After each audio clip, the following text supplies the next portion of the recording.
This is reality, Greg. This is E.T. the Extra-Terrestrial.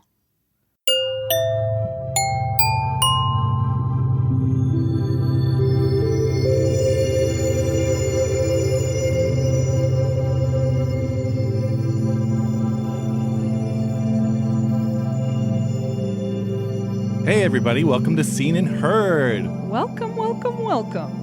This is the podcast where we normally go through the Sight and Sound top 100 greatest films of all time list, but today we have a very special episode. This week, of course, we're doing E.T., the Extra-Terrestrial. You may have heard of it. In addition to this being a Personal Prince episode, which is where we veer off the list to explore films that were formative to us, that are special to us, films that we love. In addition to that, we also have a special guest joining us in the second half of our episode. We'll be joined by Robert Macnaughton, who played Michael in the film. Yeah, and we're so excited to speak to Robert. And it's really great because we both chose E.T. It's a movie that's extremely important to both of us. So this is a shared personal print. Aww. Isn't that so sweet when that happens? So lovely. And what a movie. What a movie. What a picture. But before gushing too much, manically, let's just get into it. This is E.T., the Extra-Terrestrial.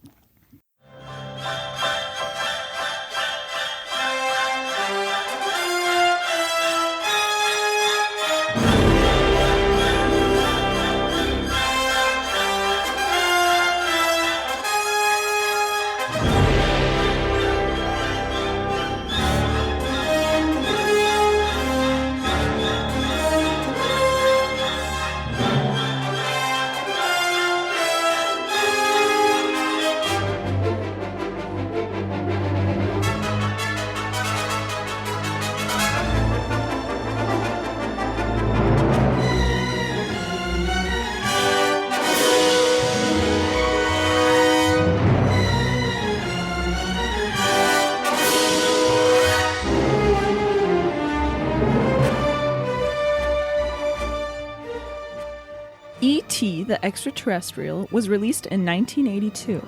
It was directed by Steven Spielberg with a screenplay by Melissa Matheson, cinematography by Alan Davio. E.T. is the beloved tale of a suburban boy, Elliot, who finds an alien creature who was left behind by his UFO during an excursion to Earth. Elliot takes him home, sharing the secret with his older brother Michael and his little sister Gertie. Eventually, it becomes clear that E.T. and Elliot have an emotional bond that manifests itself physically. When E.T. longs to return to his planet, Elliot helps him make a satellite. However, the longer E.T. spends on the Earth, the weaker he becomes. The government eventually finds out the family is hiding E.T. and infiltrate their household, studying the dying E.T. until he is so worn out that he apparently passes away. However, as Elliot tells E.T. he loves him, his heart is reawakened, and a chase to the spaceship that has come to pick him up begins. Finally, Elliot and his siblings say goodbye to the kindly Extra-Terrestrial and watch his ship start its journey back to the place he cannot shut up about the entire movie, home. The film stars Henry Thomas as Elliot, Robert Macnaughton as Michael, Drew Barrymore as Gertie, Dee Wallace as their mother Mary, and Peter Coyote as Keys, the government agent. Soft-hearted government Soft-hearted, yes, who is seeking out E.T. And although uncredited, I feel we should give credit where credit is due. Pat Welsh provided the voice of E.T. And, fun fact, she was only paid $380. Really? Yeah, she did 9 hours of work, apparently. Oh, okay. She was just an old woman who smoked like 2 packs of cigarettes a day and had the perfect voice. And It's like Mercedes McCambridge is the voice of Reagan in The Exorcist, which you have not seen, so you don't know what I'm talking about. Too scary. So Pat Welsh, so it was her voice mixed with the sounds of many animals, different creatures. Also, apparently Deborah Winger also provided some voice talent. Do you know about this weird rumor? Yeah. But it's true. And then I watched this clip of her recently on, I think it was Andy Cohen, and she was being super mysterious about it. Like, it's After very all these weird. years. Yeah, it's super weird. The film premiered at Cannes in May. And it was released on June 11, 1982. So it did just celebrate its 40th anniversary. Yeah, happy birthday, E.T. I know. And it held the record for highest grossing film of all time for 11 years until it was beat by none other than Jurassic Park. Oh, was it Jurassic Park? Yes.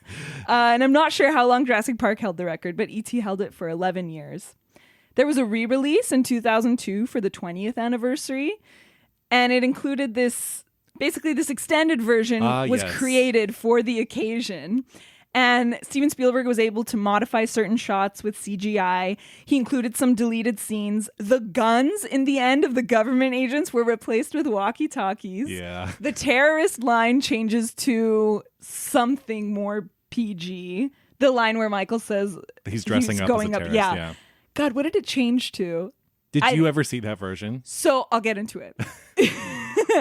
But one deleted scene that wasn't included in that version is a scene where Harrison Ford plays Elliot's principal, and you don't see his face, but it's his voice. Anyway, it wasn't included in that, which is like, okay, if you're going to give us a version with the deleted scenes, why not include Harrison Ford? Come on. You can find it on YouTube, yeah. But it is out of circulation. To Spielberg's credit, I think because this was in the wake of George Lucas really messing up a lot of his his movies, his Star Wars movies in 1997 did a bunch of those special editions, which are controversial to this day. Yeah. And I think Spielberg got in on that. And I think made a lot of mistakes, but to Spielberg's credit, he realized he made the mistakes. And it's out of circulation. And has since taken it away. Yeah. And so just really quick, I don't think I've ever seen that version, but I remember that when I used to watch Shrek, the VHS started with a trailer it was The Grinch. I'm sorry, it was The Grinch. Yeah, make sure you I get remember. it right. No, I really do. Every time I watched The Grinch, the trailer for the 20th anniversary edition would always come up, and I remember a really weird looking CGI ET screaming, and I was like, ew. Yeah. It really scared me. I did not like it. Yeah. But I only ever saw the trailer. Have you ever seen the 20th anniversary edition? Yeah. How is it? 'Cause I owned that edition. Oh, you did? But to Spielberg's credit, because George Lucas, what he did with Star Wars, he gave you can only watch his new versions. You can't even watch the original Star Wars, which is, it's still a topic to this day. But Spielberg, at least when he did his new version, on one disc, had his new version and the other disc had the old version. Okay. So he wasn't withholding the original cut. Yeah. But I have seen that one once or twice, yeah. Yeah. I don't know. Maybe my VHS was just old. It must have been. But wait, it came out in 92. How old was my VHS? Wait, what came out in 92? The 20th anniversary. No, 02. Oh, that's right. Okay, no, I'm good. I had an older VHS. And this movie on the AFI list is number 24. And John Williams' score is number 14 in their list of the 25 greatest film scores of all time. Could probably be higher than that, I would think. Higher than 14? Yeah. Yeah. So that's what I got for specs. No, that's good. That's good. A little history, I guess, behind the movie is Spielberg. So at this point, he was riding high. Of course, he did stuff. He started his directorial career in the late 60s on the Rod Serling TV show, The Night Gallery. And then just started to go into TV movies. So he did Duel in the early 70s. He did The Sugarland Express. And then, of course, everyone knows his first major film, his breakthrough film, was Jaws in 1975, which, of course, invented the summer blockbuster. Mm-hmm. And shortly after that, in 77, he came back with Close Encounters of the Third Kind, which was a different film from Jaws. Jaws was this big sort of crowd pleaser, and Close Encounters was a little more personal. It was a little weirder. It was a little darker. So you had that, and then, of course, he followed that up with 1941. I haven't seen that. Which I saw when I was a kid, because actually my grandpa was a big fan of it. But it was a disaster. Is it really? It was a complete disaster, yeah. What is it? I know it's some sort of World War II It's a satire? World War II. Yeah, that's exactly what it is. Anyway, it was this huge, overblown, over budget, did terribly at the box office.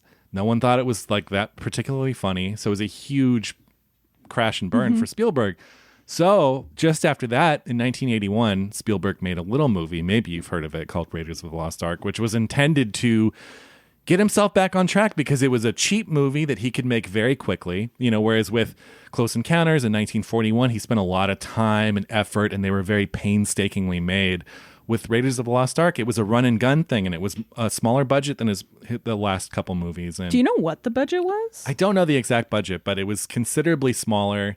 And again, the whole thing was, let's shoot fast. Let's shoot under budget. Let's get under schedule. Let's just get a movie made. And of course, it becomes Raiders of the Lost Ark. So, coming off of Raiders of the Lost Ark, he happens to make this film, which started as a film based on his childhood. And it was originally called A Boy's Life. And because he came from a broken home, his parents were divorced when he was young. And that's what this was. So he actually enlisted the help of Melissa Matheson. So when he was making Raiders of the Lost Ark, she was married to Harrison Ford at the time. And he pitched the idea for E.T. to Harrison Ford, and like, do you think Melissa would be interested in writing this? Melissa said no. She turned it down originally, which I'm sure put Harrison Ford in a weird spot. Yeah, because he's in the movie, he's in Raiders. They're like filming it. Yeah. Anyway, she eventually writes it. Of course, it's this beautiful, concise script. And again, I think the magic of this script is she's the singular. Although it's Spielberg's movie, right? Like, she was the sole author on the script, and I think it has a very personal, like, some movies are written by a million people. Yeah. And especially like blockbusters. Yeah, I feel like. Well, especially today. Oh God. But this movie has a very pared down, distinctive feel that feels like it was written by one person.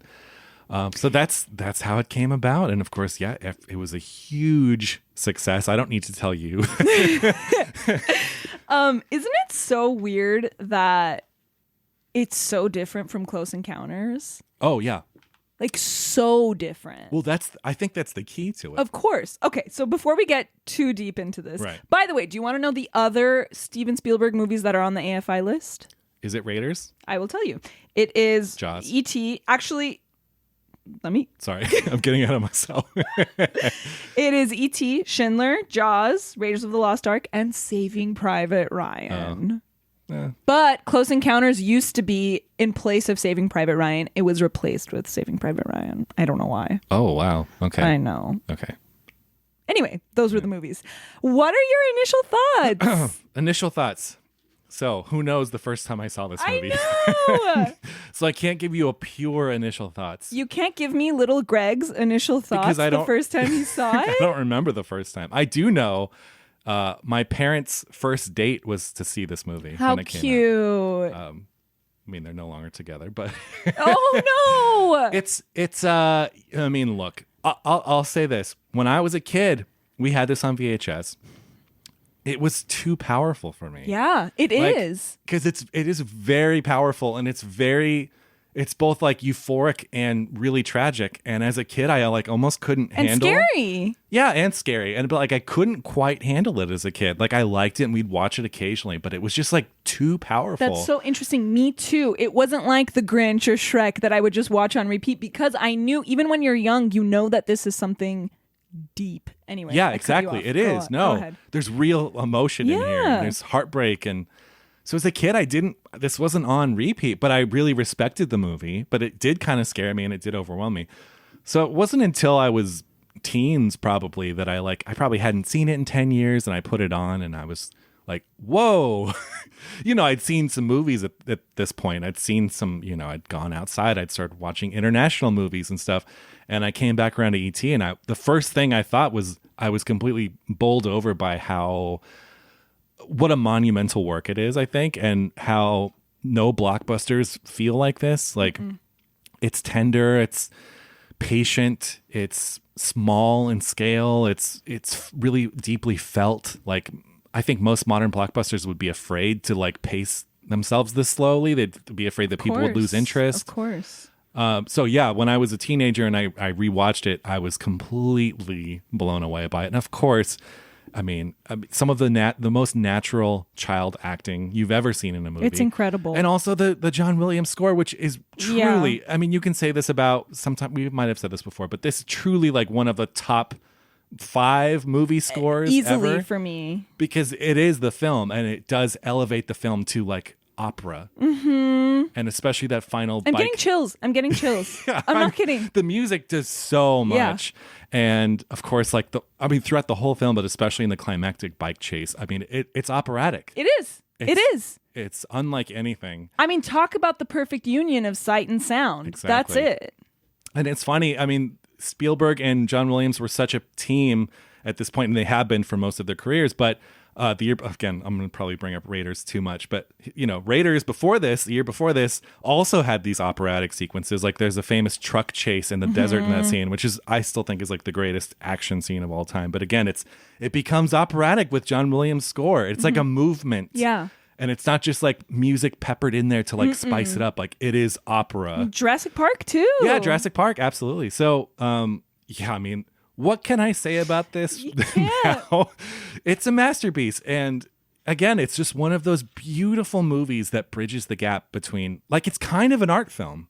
Oh, yeah. It's a very personal, deeply felt, like, kind of art film in the way that it's so interested in emotions, and the way it's put together is like pretty much flawless. Yeah. Like it just feels like there's such a sure hand behind it, but it still delivers these big emotional moments and thrills with the bike chase stuff. And yeah, I mean, I think it's just a masterpiece of the highest order. It really is. Yeah. So truly. What about you?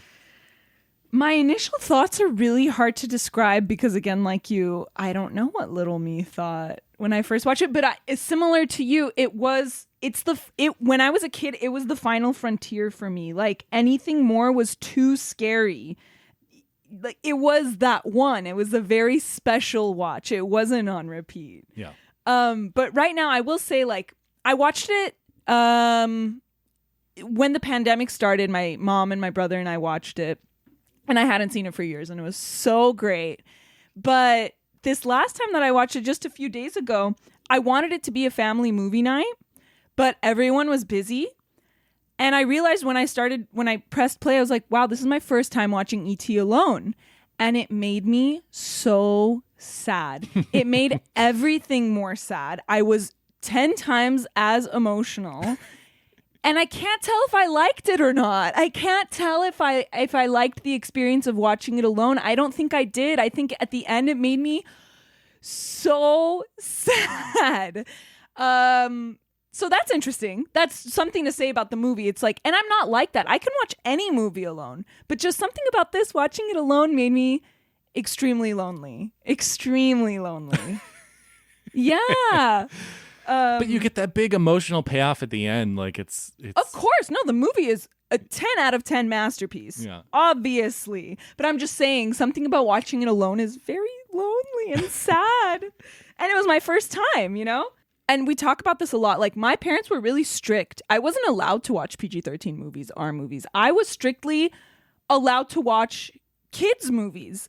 But they did it right in that they were always good kids movies. And I talk about this all the time because it's such an important part of my movie upbringing. Like formative movies for me were children and family movies. And it matters that those were good because you should never belittle the movies you grew up with. That's where the love came from, So it's like, for me, yeah, I was only watching children's and kids movies, but it says something about them that's watching those, my love of movies was born.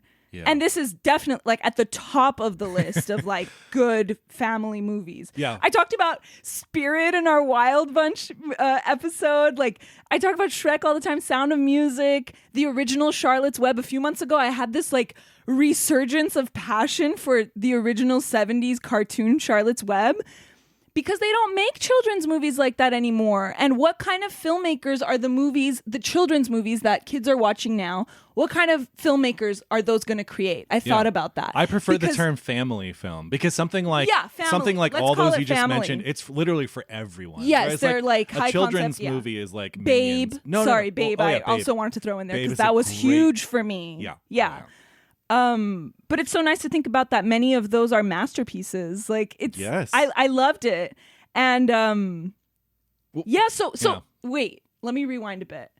So like what are the children's movies today? What kind of filmmakers are those going to make? I started thinking about that, which is sad. It's bleak. And then I found this really sweet Roger Ebert review of the film. So he has a few reviews. He has like his original review. He reviewed it a few times. He reviewed it for the 20th anniversary.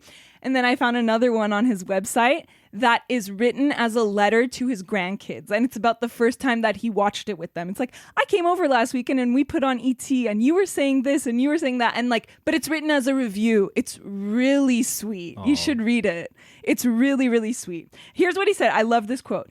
E.T. the Extra-Terrestrial is a movie like The Wizard of Oz that you can grow up with and grow old with, and it won't let you down. Yes. Yes. I will say, because I feel like this doesn't need to be said, but I need to say it. Obviously, everyone from our generation and younger who is into film has, I think, Steven Spielberg to thank. I mean, I would not be where I am in terms of my cinephilia, my where movies are my life, if it wasn't for Spielberg. Because again, I saw these at such an impressionable age, and these movies meant the world to me. E.T., the Indiana Jones movies, Jaws, Jurassic Park. That was my whole world. Yeah. And so those were my earliest. Again, you kind of grew up on Disney movies and stuff too, which were great, but it was the Spielberg movies that made me want to be a filmmaker, made me want to, push me over the edge in terms of like, this is my life. Yeah. And so words cannot even express the gratitude I have towards Spielberg, just in terms of these movies mean the world to me. Yeah. And like, of course, that's everyone our age and younger, and the generation before us too, will say the same thing. And people talk about the first time they saw Star Wars and stuff. But yeah, the Spielberg films that's cinema. Like that is where it came from. That is ground zero. And if it was not for Spielberg, who knows where I'd be. Aww. And here's the thing. What's so lovely about Spielberg in his prime is that, people always talk about like high concept movies and they're for everyone. But I truly believe that his high concept movies are really universal. Like they're not even catered to a specific member of the family, like in any way, shape, or form. And they still work so perfectly. There's magic there. Do you know why I think his high concept stuff works so well? Why? Because it's simple. And I think that's what people today forget. Yeah. I think today a lot of high concept stuff tends to be very complicated. Yeah.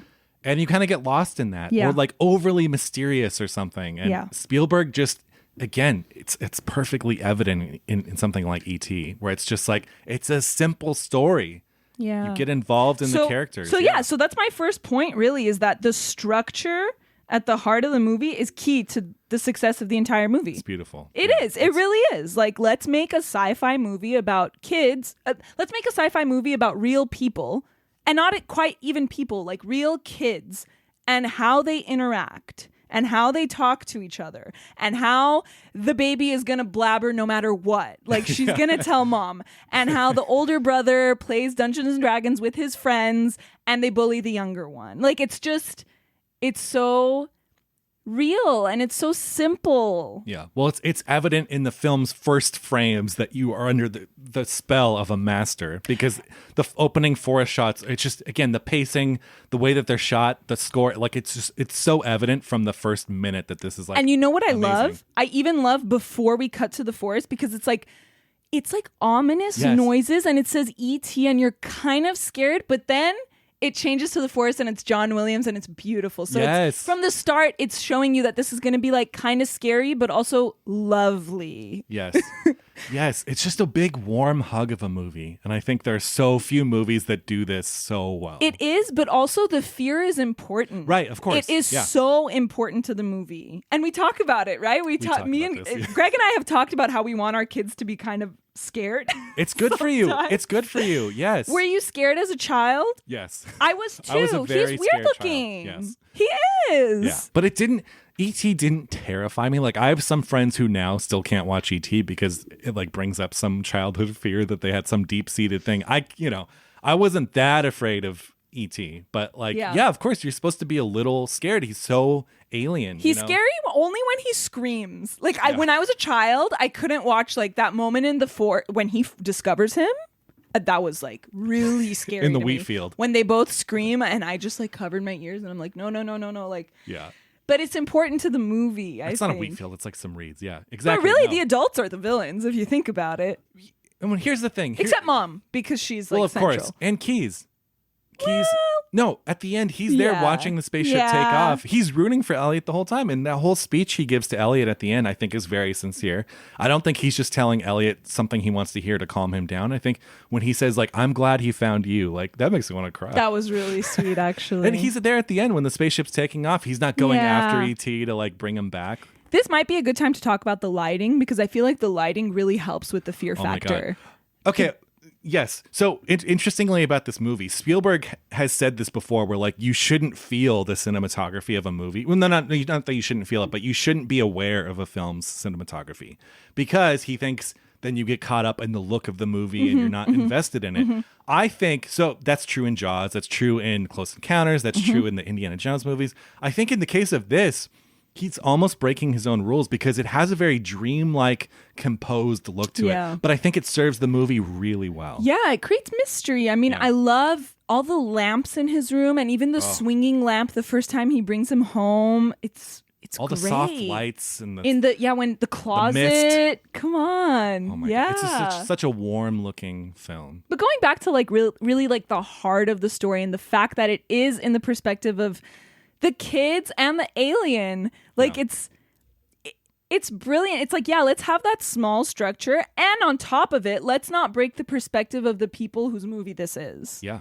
And that lens, like, that's the reason it succeeds. It's because it's in their point of view. It's children and an alien who doesn't speak English. So you don't need technobabble. You don't need details. You don't need anything. That's the genius of, honestly, so Spielberg has an alien trilogy, right, that started with Close Encounters, continued through E.T., and concluded in War of the Worlds.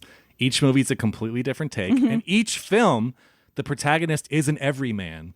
Yeah. It's a little boy, it's a confused father, it's an absent father, and I think that's the genius. It's not some scientist, it's not like a government official, it's not like you're seeing this from an everyday perspective, and I think that's the key. So you don't get all that like unneeded stuff. But the problem with Close Encounters for me is it does have that really large scale like side story. Oh yeah, like Francois Truffaut. No, I think E.T. is a better film than Close Encounters. Of course. But and you don't see the adults from the waist up. It's until the end. And then did you know those doctors are real USC doctors? He went to just go, like, he just recruited a bunch of USC doctors to just like blabber, like, okay, we need to do this, but like actual medical talk. It works. So works so good. Yeah. It works really, really good. You know what's funny though? And this is related to like perspective.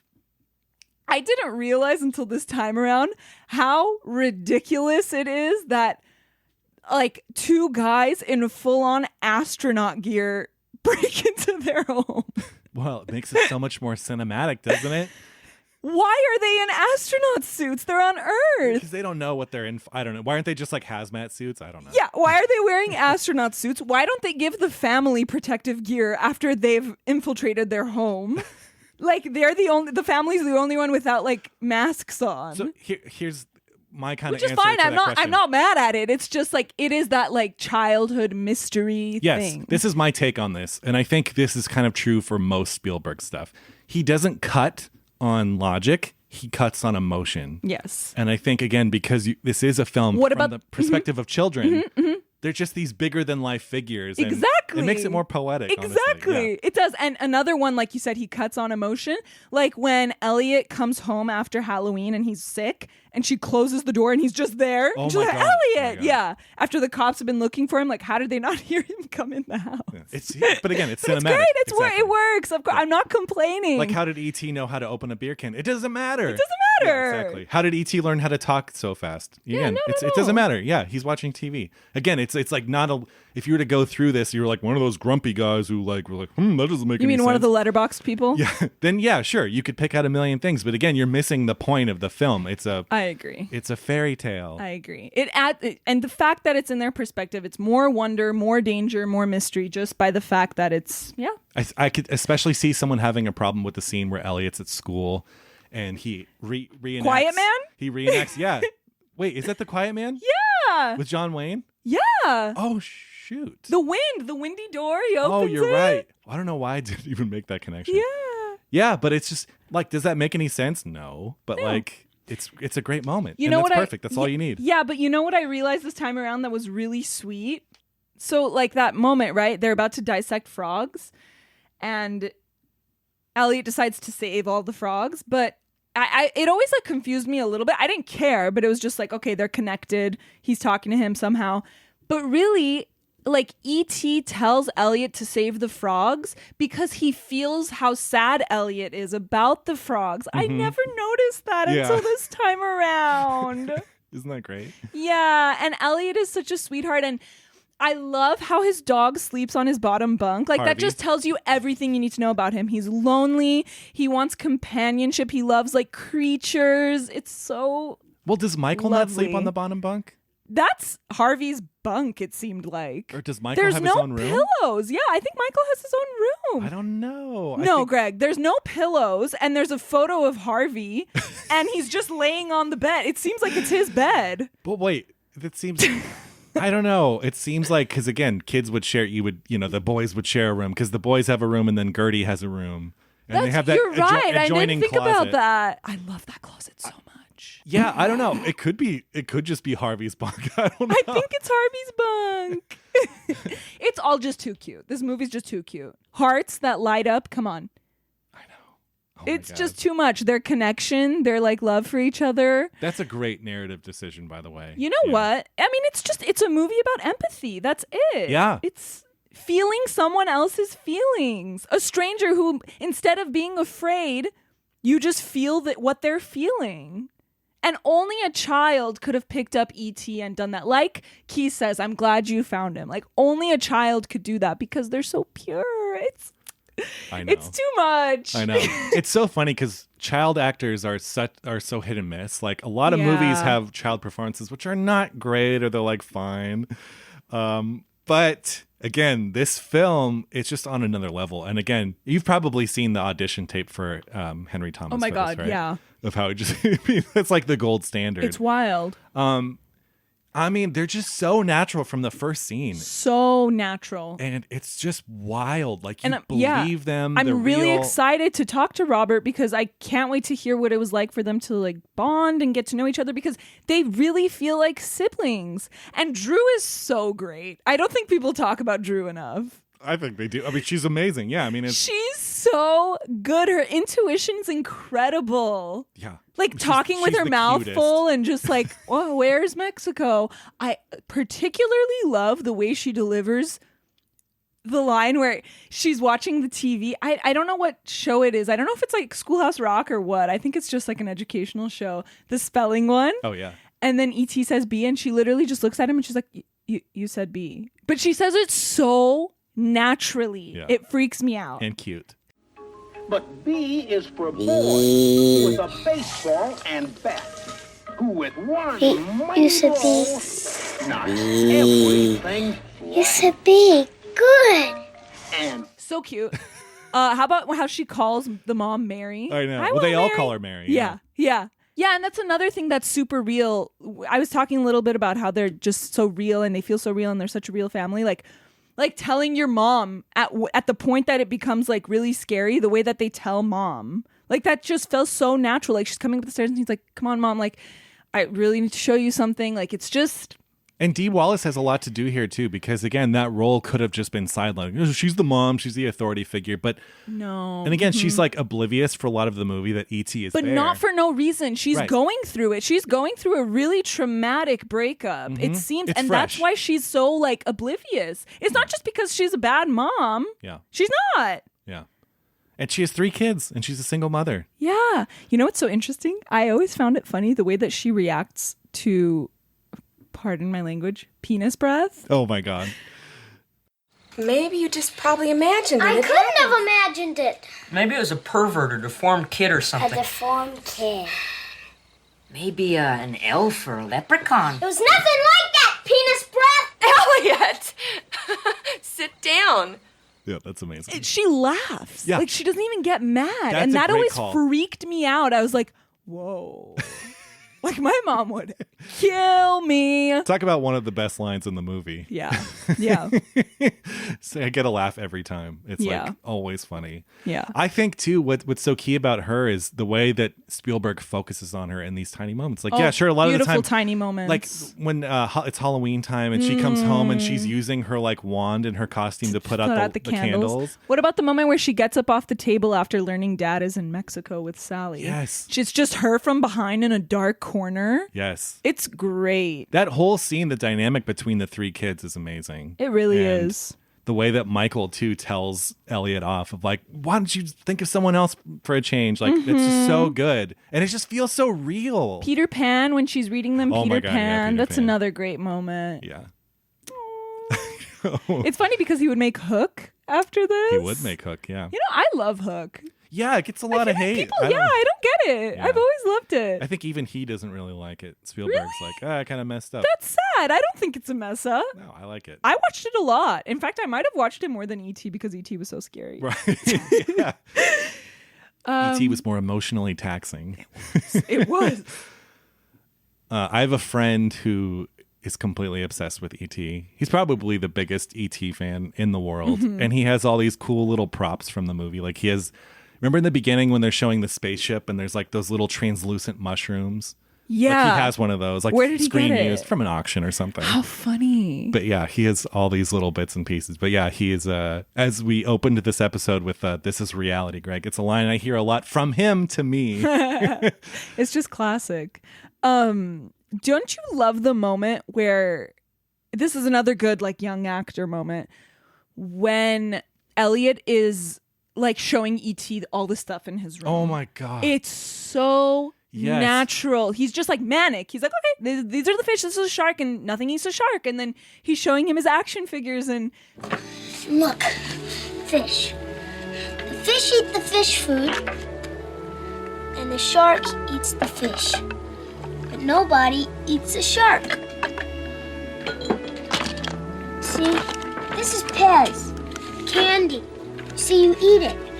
You put the candy in here, and then when you lift up the head, the candy comes out, and you can eat it. You want some? just unhinged, like completely just going. It's too good. It is. But that's one of my favorite moments. Oh, it's so good. And again, it's just patient. Yes. Spielberg's camera is patient. The lighting is kind of dim, like it's coming in through the blinds in the window. They're kind of backlit.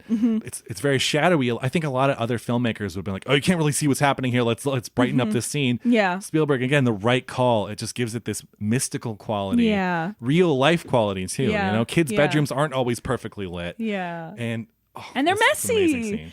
There are also other little moments, not just with Mom, but just in general. Like Michael has a few really great little moments. I love when after Elliot has told him about E.T., he has to go to school the next day and he's on the bus. And all the kids are just like hooligans. They're throwing things. And then Michael's just sitting there quietly like he's wiser and he knows something. Yeah. And it's beautiful. I love that. It's very introspective. Yeah. Very. And then I love how he goes and sleeps in the closet that E.T. used to stay in, like the day that he dies, essentially. It's so sweet. I would say in a lesser film, they would make the older brother character kind of like the jock or like the like the kind of the bad brother, like or like he's kind of a jerk and like, but Michael is such a sweetheart. He really is. From the beginning, like he teases Elliot a little bit, but like you can the love for his family is in his eyes. Very and sweet. I think it was such a great choice to make Michael this like introspective, thoughtful young boy. Definitely. Yeah. And I think it also has to do with the fact that their parents are splitting up, so he probably feels like super responsible and yes, exactly. it's so sweet. Yeah, he is the eldest. Yeah, it's beautiful. Another little moment I love, it's not Michael related, but it's just E.T. like wrapped in a blanket reading an ABC book. That's like me on a Saturday night. Can we just say that the most traumatic image in this movie is E.T. at the creek, like all gray? It's so gross. It's so gross. There's like a little cute raccoon there, though. I know. Like, why is he so pale? He's fleshy. Yeah. Like, what happened in those, 8 hours between the night before It's important. At that time, It's important to say that the E.T. creature was designed by Carlo Rambaldi. yes, Who was a special effects wizard, but most notably before this film worked on a little movie called Possession. Have you seen that? With Sam Neill and Isabel Adjani? It could not be more different from E.T. It's a very traumatic. Well, because E.T. is a little bit too, but it's a wild movie. But he designed this monster Yeah. for the movie. Yeah. So it's just funny to go from that like Possession, this gross like tentacly monster, to E.T. who's so I cute know. and squishy. So E.T. was played in the scenes where he's walking. So there were two little people and one boy who was born without legs, and they would take turns getting in the E.T. suit every time he had to walk. So Because E.T. waddles. yes. And but then whenever like his facial expressions were controlled by animatronics.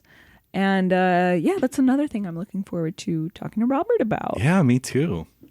We have so many questions. I know.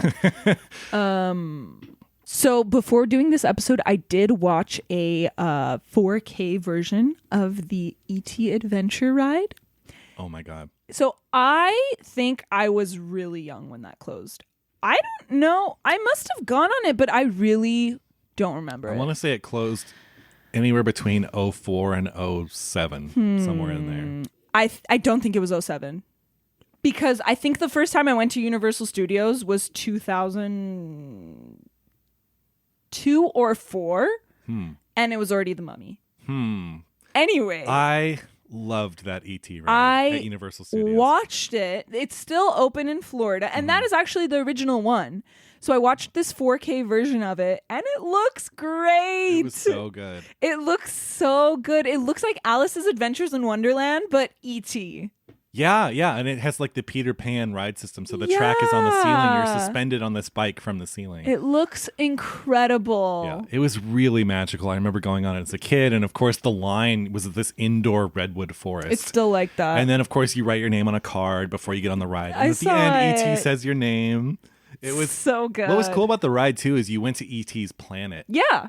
It's like, you don't get to see it in the movie. I'm going to send you the link. I'm going to send you the link I've of seen the it ride. many times. Oh, you have? Yeah, because I remember going on the ride as a kid, but I've seen the videos since just because I miss it. And I do not like the Mummy ride at all. I think It is trash. I think it's a poor man's Space Mountain. Poor man's Indiana Jones, too. Yeah, exactly. Put those two together Yeah. and make it like for 5 cents, and that's the Mummy ride. Yep. Exactly. Exactly.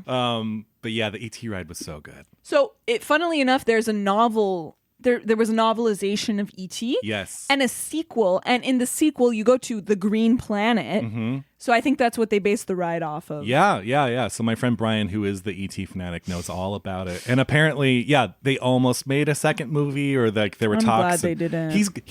His thing. I mean, he always tells me like, oh, I wish they had just made it. Like, I know it wouldn't have been great, but I just want more E.T. Because that's his thing, is like he just wants more of what he loves. And I totally get that, and it makes sense. But like, there's something so pure about just having E.T., the one film, and it's like a masterpiece. Yes. And like, that's it. There's nothing else. Yeah. One thing about E.T., you can see the far-reaching influence of like up to Stranger Things, like. Well, of course, yeah. There's the kid in this. I forget the kid's name. It's not Greg. It's one of the other friends, but is With wearing exactly the outfit with the kid with the headphones curly and- hair wears. Yeah. the hat and everything. But yeah, I mean, this was a whole genre of movie. This kind of started like there would be no Goonies without E.T. There would be no Gremlins. There would be no like Explorers or stuff like that. So this was like a template movie for so many reasons. I think so too. And like so many trends, like the first is the best. Like, this is yeah. I think, didn't Spielberg produce the Goonies? Oh, yeah. He did, right? And Gremlins and Back to the Future. And Yeah. I mean, Spielberg in the 70s and 80s was just like on fire. 90s too? Oh, of course, yeah. But he started here. Let's talk about Spielberg really quick, because this is what I think happened to him. So he's real obviously was very childlike from the beginning, and was known for this kind of movie. And I think it could not be more apparent than in E.T., where he clearly has the mind where he's able to just connect with children, and he's still part of that world. Whereas I think in the 90s, even actually 80s, I think he started to get self-conscious, because people were like, oh, you're the guy that makes like family movies and stuff. And it's like all fluff. And so he made like The Color Purple, and then a couple years later he made Schindler's List. And I think he started to get really aware, and I think he almost overcorrected. And again, I like Color Purple, I like Schindler's List, but like, you know, I wasn't a fan of his last couple, like The Post. And I didn't like, even see it. I just feel like sometimes Lincoln? Oh yeah, I didn't like Lincoln actually. I like it. But Spielberg had a really great run in like the late 90s, early 2000s with like Minority Report, Catch Me If You Can, AI, I love Catch Me If You War Can. of the Worlds. Like, let's talk about War of the Worlds really quick because that's the opposite of E.T. I actually haven't seen it. Oh, really? It's Yeah. good. It's good. But it's like kind of a nightmare. Yeah. Like Tom Cruise is this like kind of absent single father and stuff starts going down and then he has to protect them. But like the aliens are not friendly in that one. Spoiler alert. And but it's weird because they're friendly in Close Encounters and this. Yeah. I think because Spielberg's such an optimist. Yeah. And I think he wanted to do a film that was then like the opposite, that were like the aliens were just here to like wreck stuff. But of course, on the studio tour at Universal, you see the set from War of the Worlds. That's cool. Yeah. But yeah, it's worthwhile. Like it's not E.T., but what is? But yeah, interesting. Just the three, the Close Encounters, E.T., and War of the Worlds. I'd love to watch those like on the same day sometime. And just like, it's just interesting. Those are his three alien films. And they're so different. They're so different. It is interesting. Even this from Close Encounters are pretty different. I could go on for hours about how much I love this movie, Yeah, but we me should too. probably do Sight and Sound. Yeah, I guess we do have a whole second part of this episode to do. So yes, let's do it. So I said this earlier in the episode. I think this movie has one of the most beautiful joinings of sight and sound ever. And I mean, come on, you know what it is. No, I don't. Well, so at first, both of the bicycle scenes are like immaculate for me. Like those just make me cry. Like just seeing them makes me cry. And then the music. And it's just, and they work together though. I think it's really, I don't think you could separate the two. Absolutely not. So I think my favorite sight is the first time Elliot flies. Oh. It's, come on, because it's night. It's Halloween. I'm just kidding. I'm kidding. I do love that this movie's like a low-key Halloween movie though. I like that. And I think it's the moment right when he's in front of the moon. I mean, come on. That's sight and sound. It's just perfect. It's harmony. So you're using both for one thing? Yeah. Hey, that's fair. I got to. Like, there's no other way. Yeah. I think. I mean, there is, but come on. It's too bumpy. We'll have to walk from here. E.T.!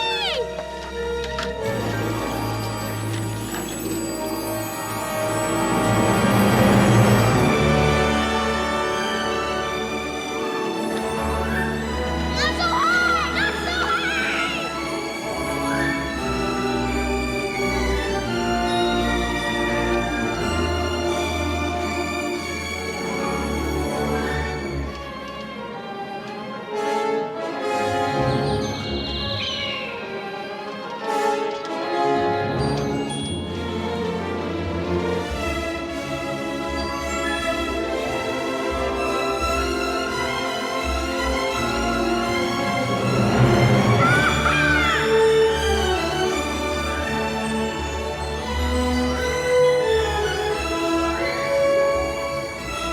Don't crash, please.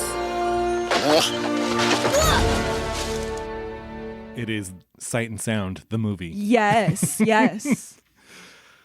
My sight, I'm not going to marry them, but that's a great pick for you. My sight is, it's the shot of Elliot walking from his house to the shed, and it's that. That was a very close second. The moon is there. I love that. It's misty. Like it's so dreamy. It is and beautiful. mysterious. That was a very and lovely. close second.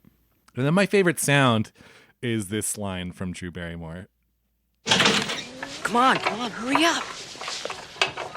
Don't be pushy, pussy.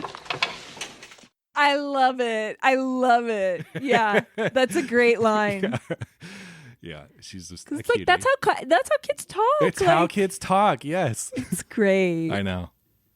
She's so cute. Yeah, I do wonder how much was improvised because it's hard to imagine someone sitting down and writing these lines unless they knew kids like really, really well. Yeah, I even love when Michael is his back is turned and he's about to be exposed to E.T. yeah. for the first time, and he's doing a Yoda voice, and you have absolute power. Like, it's so great. Yeah, I know. It's almost like there's almost like a Cassavetes vibe in here. No, hear me out.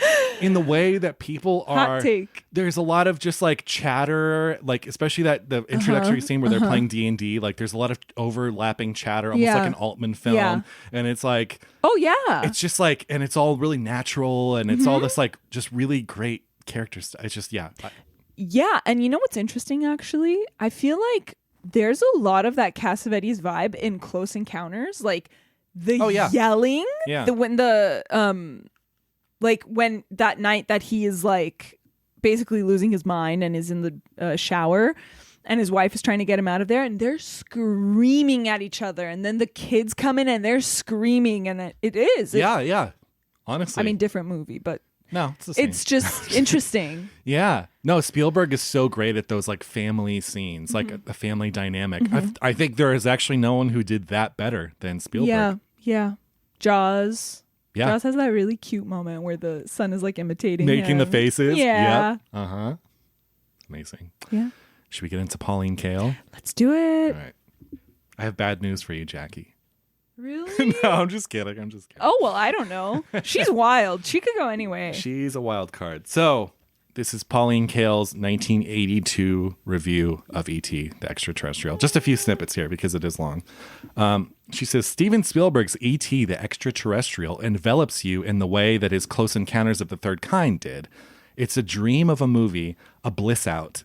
This sci-fi fantasy has a healthy share of slapstick comedy, yet it's as pure as Carol Ballard's The Black Stallion. Aw. Like Ballard, Spielberg respects the conventions of children's stories, and because he does, he's able to create the atmosphere for a mythic experience. She goes on to say, if the film seems a continuation of Close Encounters, that's partly because it has the sensibility we came to know in that picture, and partly because E.T. himself is like a more corporeal version of the celestial visitors at the end of it. Designed by the same designer. Oh, Carlo Rambaldi? Oh, I didn't know that. Like Close Encounters, E.T. is bathed in warmth, and it seems to clear all the bad thoughts out of your head. It reminds you of the goofiest dreams you had as a kid and rehabilitates them. Spielberg is right there in his films. You can feel his presence and his love for surprises. This phenomenal master craftsman plays high-tech games, but his presence is youthful. It has a just-emerged quality. The Spielberg of Close Encounters was a singer with a supple, sweet voice. It couldn't be heard in his last film, the impersonal Raiders of the Lost Ark. Oh, God. And we may have been afraid that he'd lost it, but now he has it back. And he's singing more melodiously than we could have hoped for. He's like a boy soprano lilting with joy all through E.T. And then she just says at the very end here, she says, Spielberg has earned the tears that some people in the audience, and not just children, shed. The tears are tokens of gratitude for the spell the picture has put on the audience. Yeah. Genuinely entrancing movies are almost as rare as extraterrestrial visitors. Wow. Good job. It's a nice rave from Pauline. Yeah. Can you imagine this at Cannes? Yeah. Because it's a proper film. It is. Again, That's what I'm saying. It is a proper film. I know. I can't imagine not liking this movie. It's one of those movies where you can't imagine, like a lot of movies. I'm like, yeah, I can appreciate if someone doesn't like it. But this one? Yeah, if you take the genre stuff out of this, you're left with a great, beautiful, intimate family drama. Yeah. So, what's not to like? Should we do Letterboxd? Yeah. On that note, let's do Letterboxd. Let's dig up the dregs, huh? Yeah, let's do it. I have one here. This is a 5-star rave, okay? But I really Yay. liked what they had to say. Finally saw it in the theater. A 10:30 a.m. showtime, advertised as a family matinee. Was careful to sit next to a 20-something film couple to avoid being the single guy gently crying into his morning popcorn a seat away from your restless children. It's an opera from Dolby speakers, undoubtedly the world's best film score, and is so genuine in its tenderness that it reminds me of that Steve Martin thought on trying to make the audience laugh whenever they felt it right, rather than at the end of a punchline. But with tears. Unsure whether my warm, incessant crying was therapeutic or indicative of a desperate need for therapy. See, that was me, but watching it alone. I mean, I've seen this movie plenty of times Alone, really? Yeah. No, I've never. It's such a... Yeah. Okay, well, I have a 2-star review. This is easily my least favorite thing Spielberg has done. Had I seen it as a child, maybe I would have liked it more. In fact, I definitely would have liked it more, but seeing it now was grueling and felt like a chore to get through. Not a single interesting thing about this movie. E.T. was cute, but not interesting somehow, ? Yeah, it's wholesome, but so was Paddington 2. So with all that being said, I should have just watched Paddington 2 again. God. That brings up an interesting point, though. Like, if you didn't grow up with this movie... No, that's no excuse. No, I don't think so either. Yeah. I don't think so. Pauline Kael didn't grow up with the movie. Exactly. Yeah. Anyway. I'm so excited to watch this movie with my kids. Can I just say my that? God, Like, same. I can't wait. Same. Especially reading that Roger Ebert review. They might hate it. You think? Like, this movie's too sad. Who knows? Here's a 0.5-star review. So I'm going from a 5-star to a 0.5-star. Okay. I had to go to a psychologist because of this movie. Biggest childhood trauma. Oh my gosh, that's a trend in these for sure. 0.5 star. Made it 13 minutes before feeling an anxiety attack coming on, which is a new record for me. This is my last one. It's a 2-star. It says, not nearly enough E.T. hot takes around here, so here goes. Oh no. As iconic as this film is, I was one of the few kids that completely hated it for being the emotional and manipulative drivel that it was. You can ask my mom after we left the theater. I clearly remember saying, don't ever take me to a family movie ever again. I hated this. Rewatched as an adult, and I feel justified in my original synopsis. I didn't get hugged much as a kid. Oh no. Well, now that we've More heard Letterboxd. from all the insightful Letterboxd people. It was what I imagined. Because it is, I think it's scary. I try to think of the right age to show your children this. I feel like 7 is good. I think even earlier you could do. How old is Drew Barrymore in the movie? Like 6 or 5?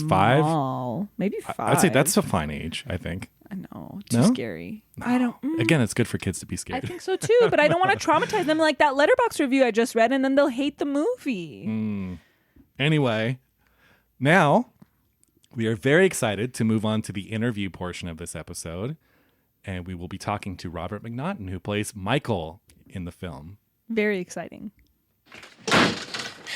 Okay, now, swear it. The most excellent promise you can make. Swear as my only brother on our lives. Don't get so heavy, I swear. Okay, stand over there, and, you'd better take off your shoulder What? pads. You might scare him. And, close your eyes. Don't push it, Elliot. I'm not coming out there until your eyes are closed. Okay, they're closed. I'm just gonna kill you. Okay, swear it one more time. I have absolute... absolute power. Yes.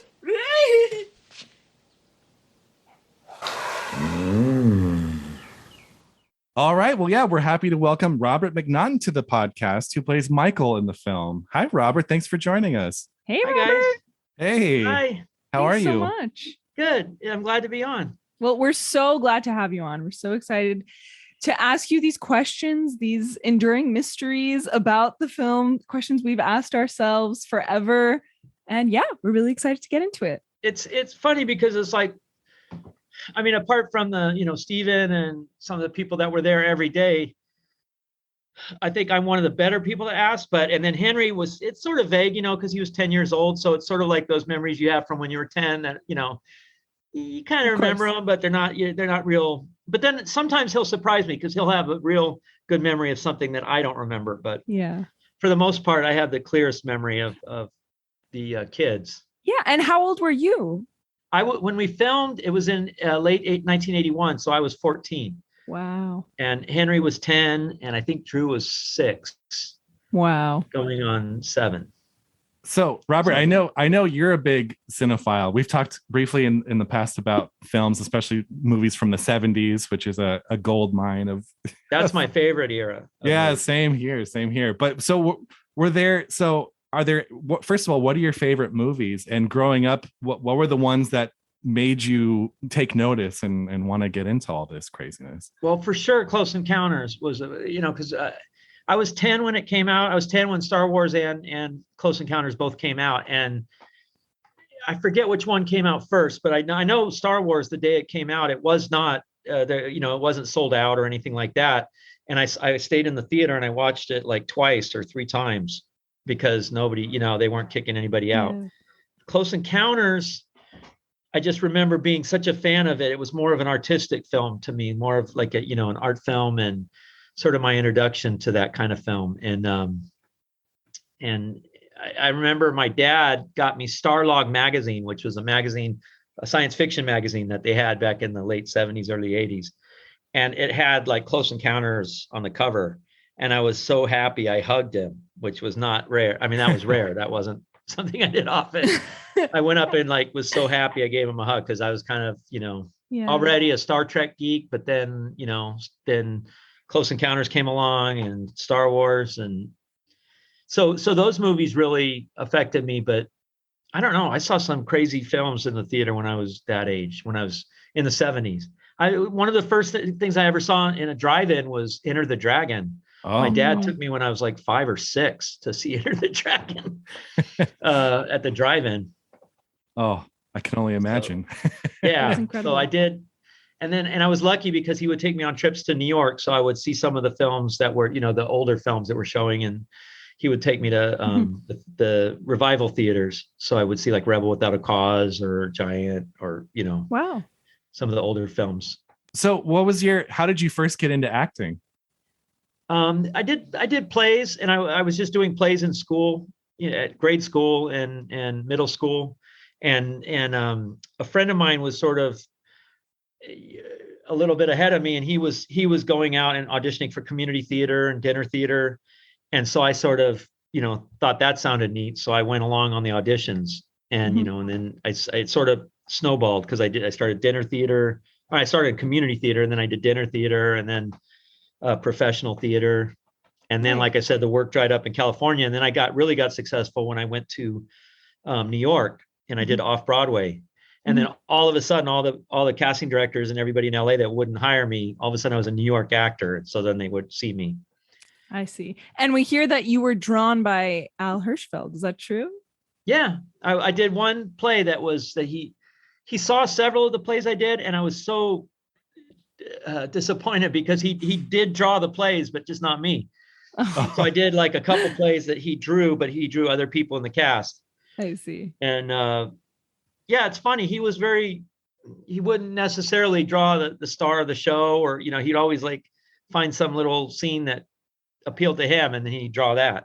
So the play that he drew me of as a play called Tomorrow's Monday, that was like a play from the 40s that they revived. And so I was quite happy that he, hey, that's incredible. It wasn't too bad. Yeah, no, that is really, really cool. Yeah.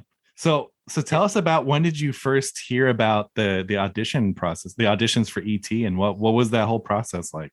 Yeah, I just stumbled into it. That was really crazy because I was doing that play off Broadway in New York, and it was actually the second run of it because it was really successful the first run, and then they brought it back for a second run. And they casting director that was casting a horror movie called The Entity with Barbara Hershey. Oh, I love The Entity. Yeah, they wanted me to play. I read for the part of her son in that, which she has a teenage son, and there's sort of this weird sexual dynamic with her and the teenage son. And at the time I was just barely 14. And so they said, well, the casting director, Barbara Clayman, flew me from New York to LA. I didn't tell her I already lived in LA. I mean, I lived in Irvine, but they flew me out there and had me read for The Entity. And then when they went a little older with the boy, the guy who played it was like 2 years older. And so maybe a little less weird. And so then she was disappointed. So she said, I'm sorry you had to come all this way. I hear that Spielberg's doing something that they haven't been able to find the right person for. And so she made a phone call. And I was lucky because I got in on the late auditions, the late rounds, which I think helped me because they'd seen some of the same people over and over, I think. Mm-hmm. And so I got in like sort of a fresh face late in the audition process. And the same thing with Henry. He wasn't in any of the preliminary when they were reading for Elliot, he wasn't one of the original actors they considered. And so we sort of benefited from that. Like I auditioned with just about every kid that was reading for Elliot, Mm-hmm. and I never saw Henry come in. So I think they decided on him later.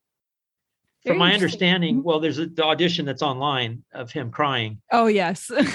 But from my understanding, he had the part before he ever walked in that door, because he was in a movie called Raggedy Man that was directed by Jack Fisk.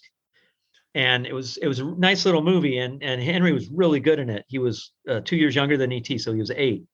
And he was just really honest. He didn't have a huge role. But Steven was editing Raiders right next to the editing room where Jack Fisk was editing Raggedy Man. And Steven, I guess they knew that he was looking for somebody, a 10-year-old or something. And Jack Fisk came over to the editing room and said, "You got to see this kid." And so he sort of already fell in love with them before. I mean, he tells him on the audition, "Kid, you got the job." But I think it was, was the way Steven works. I think he already had, because I was with all the other, nobody even came close to the performance that Henry gave. I mean, and none of the other actors that auditioned, no, I mean, sorry. No, of course, it's not hard to imagine. Nobody was that genuine and that, sensitive, and that, the part is Henry. I mean, he just, and he's a great actor. He's only gotten better since. I mean, yeah, absolutely. And there's just something too about coming in later in the audition process where it is a fresh face, and they've seen, because they want to see a bunch of people, and then you're coming in later and it is like this spark, like, oh, there's a rumor. Yeah, there's a rumor online that you auditioned 8 times. Is that true? No, I stayed. Well, there's somewhat truth to it, but it's not 8 separate times. Because what happened was I went in, the first time was just a meeting with Spielberg the day that President Reagan was shot. And that was just an informal talk. So it was very stressful. I mean, everybody's rushing in and saying like, James Brady just died and the president got shot and all this stuff. And I was, thrilled to meet him. And, it was just very informal. He just asked me what I like to do. And I said, I ride bikes and I play Dungeons and Dragons. And I said all the right things. Yeah. So then the second audition was I went back in the casting with the casting directors, and they had like this, they didn't have a script. They didn't show anybody the script, but they had like stuffed animal, this giant stuffed animal. And they said, just pretend that your brother is showing you the weirdest thing you've ever seen. And, just react to that and just do improv.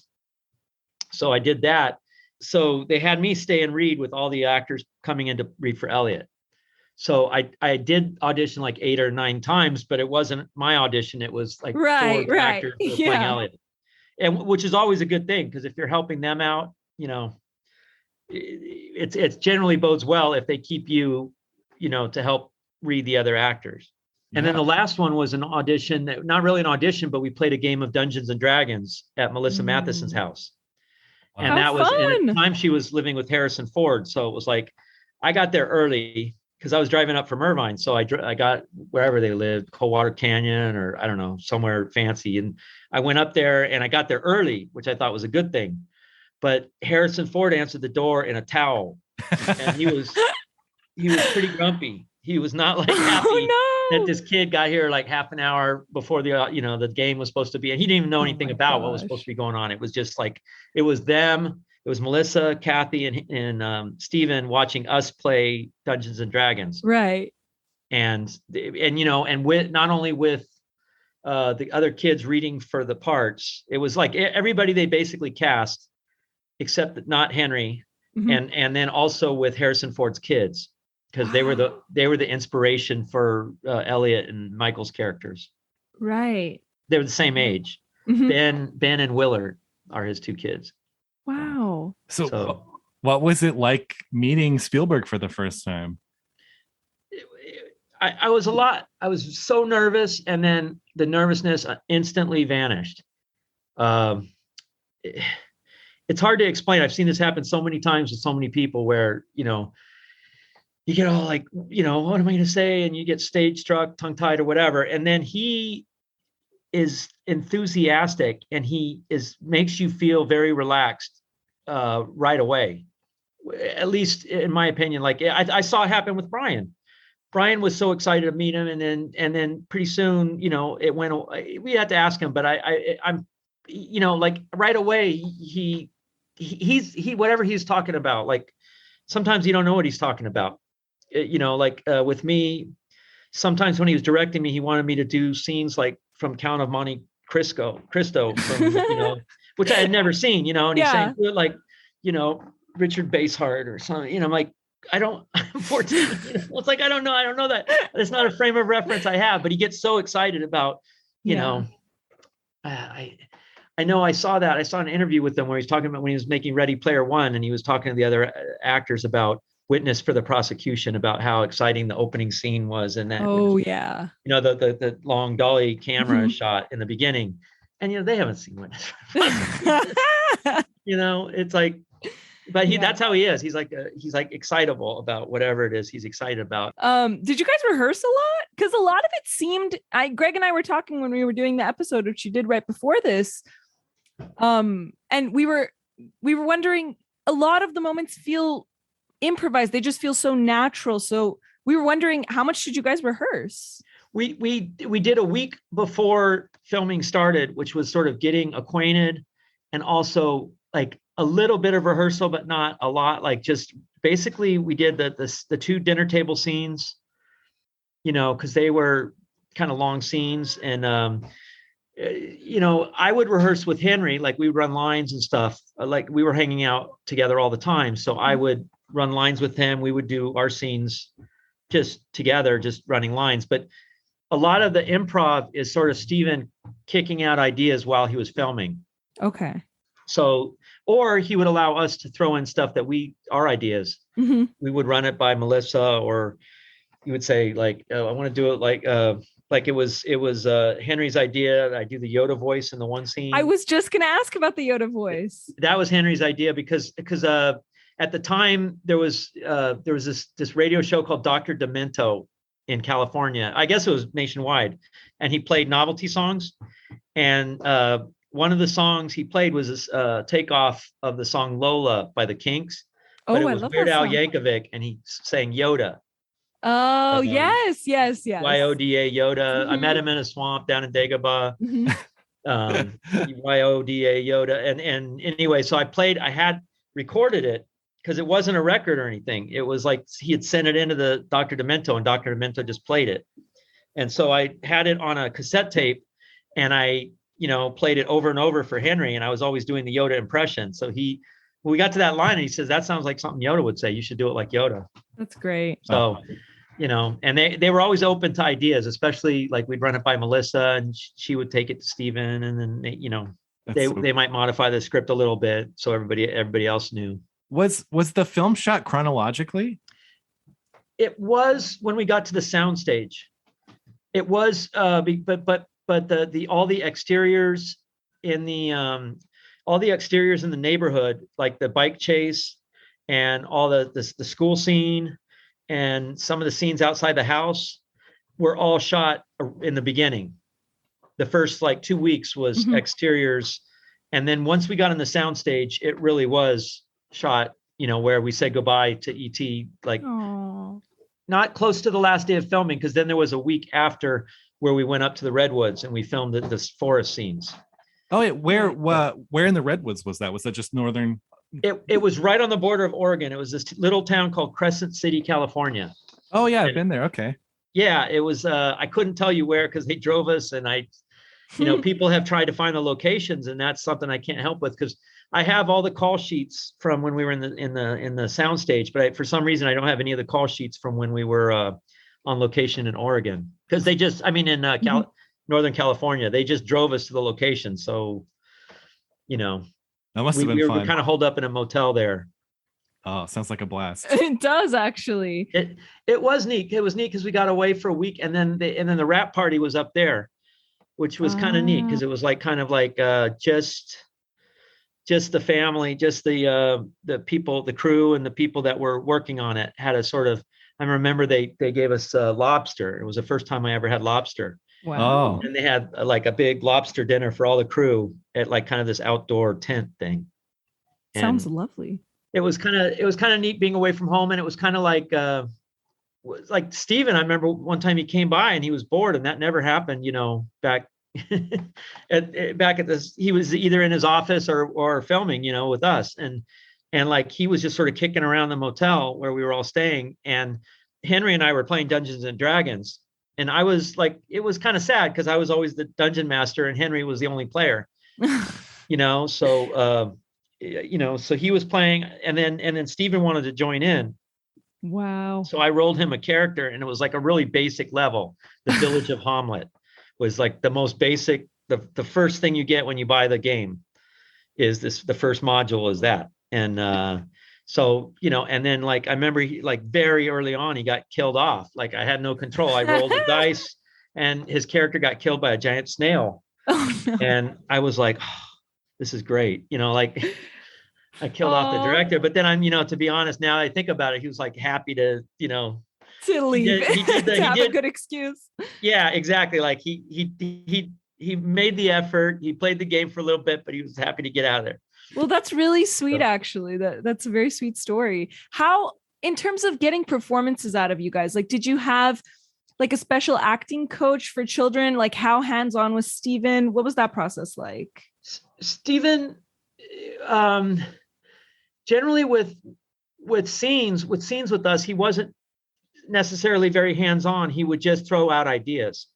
With especially with Henry's scenes where he's with E.T., Steven would play E.T. And also it's got like, there were the long scenes, the scenes where he's saying goodbye and stuff like that.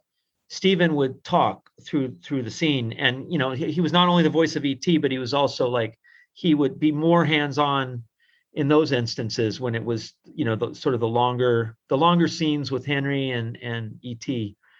He wouldn't tell him what to do. He never had to give him direction or tell him how to say a line or anything like that. But he would just say, now, this is the part, this is the part when it really hits you, what's, that you're going to lose him. And this is the part when, and he would be like that. But he would talk in the takes. Sometimes he'd say, Drew, hold your fork lower, or, just for continuity or whatever. Right. And he was the voice of E.T. In fact, when the movie came out, both Henry and Drew, when they saw the movie, they still heard Steven's voice as E.T. Because it was just so ingrained in them of him reading E.T.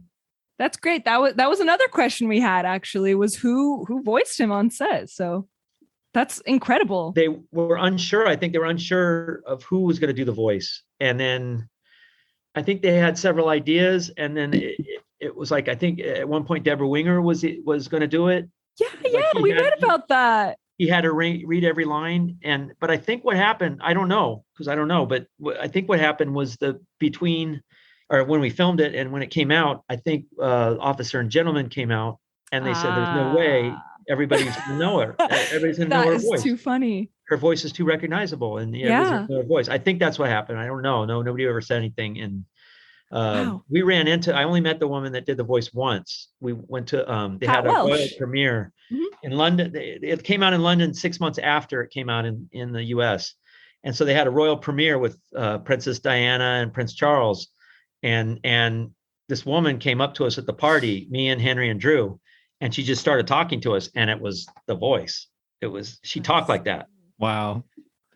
And she said, "Hi, I'm Pat," like that, and Pat Welsh. And she died shortly after that. She died like the next year.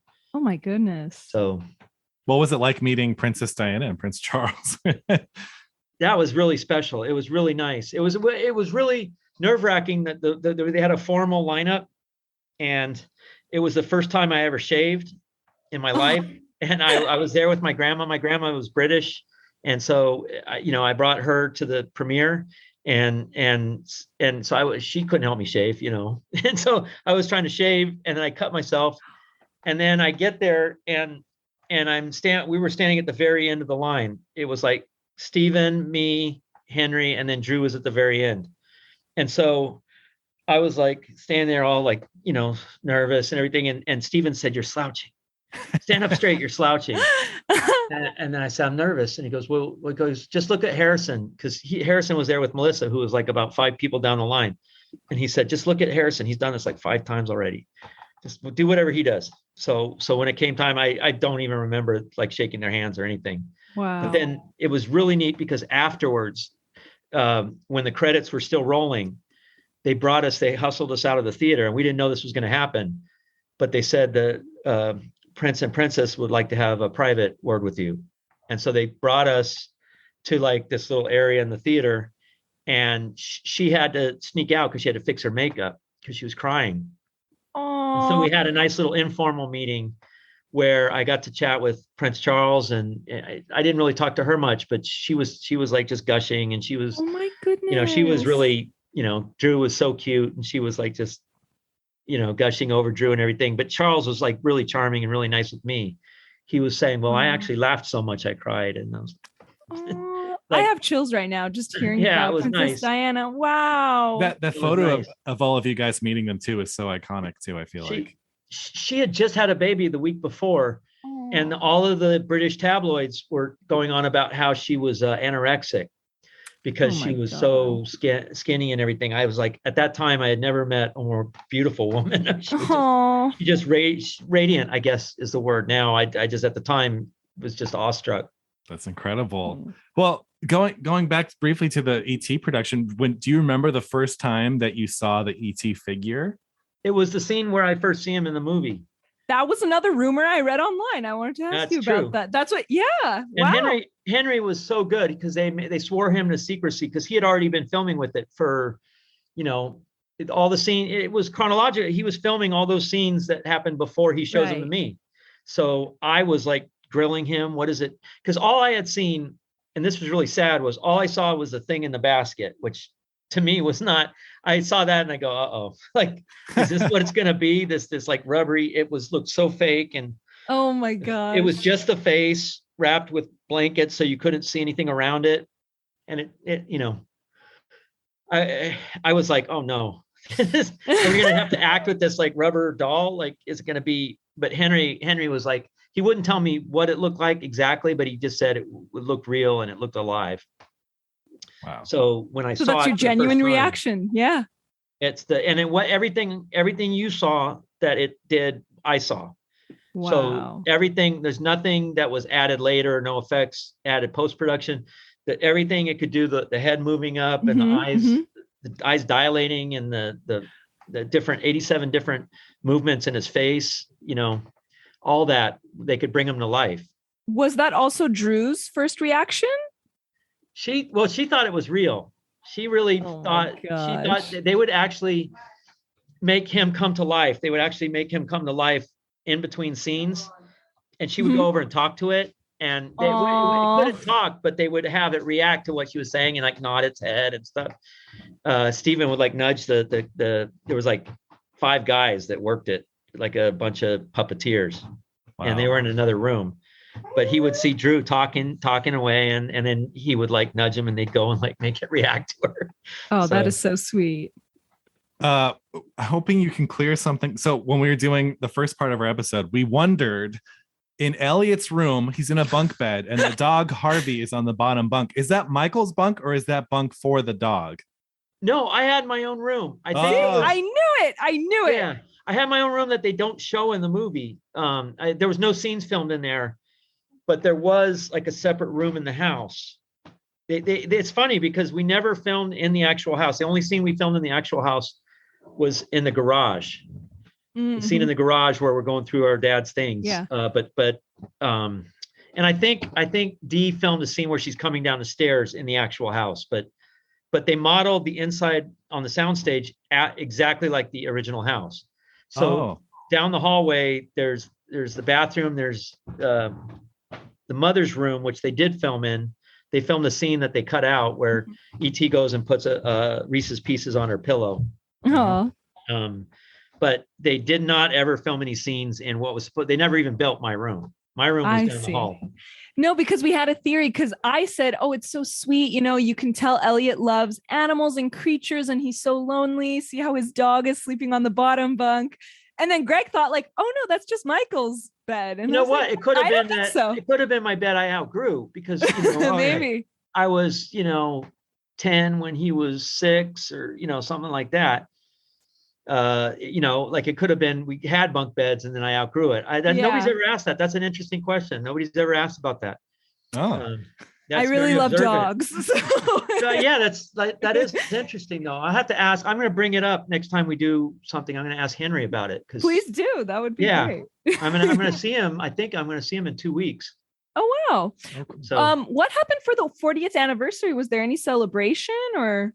They did a screening. They did like an IMAX screening at the Grauman's Chinese, and wow. they had a restored IMAX version of the film, which they're going to show in IMAX theaters, I think in August or September of this year. They're going to show just limited. They're going to show Jaws and the ET IMAX. The ET IMAX looks amazing. Like it's, I'm sure. The only thing that I noticed about it, the only single flaw is that for the first time seeing the film, I could see the matte paintings, like when they show the whole panorama, the vista of, like the LA laid out. I guess it's supposed to be LA, that when he's on the hill and you see all the lights.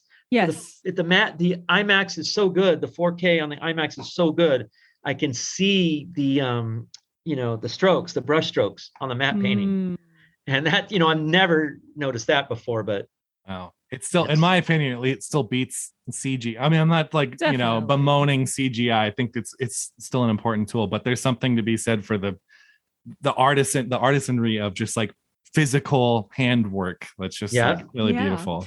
And the CGI for ET when they did the re-release was horrible. I remember. I don't even think I ever saw that version, but I used to watch the Grinch a lot, and there was always a trailer before the Grinch started about this re-release of ET, and I would always see the CGI ET, and it freaked me out. It really scared me, but I liked ET, so it was. I remember that. I don't think I've ever seen it, but I remember. To me, it did a disservice, and it's not. It's just because the technology wasn't there yet. Like for everything that they could do now, it just wasn't there yet for what, and there were scenes, the scene that they put it back in that they, for whatever reason, they never had in the original film was a good scene. It was a scene with Henry and ET's in the bathtub.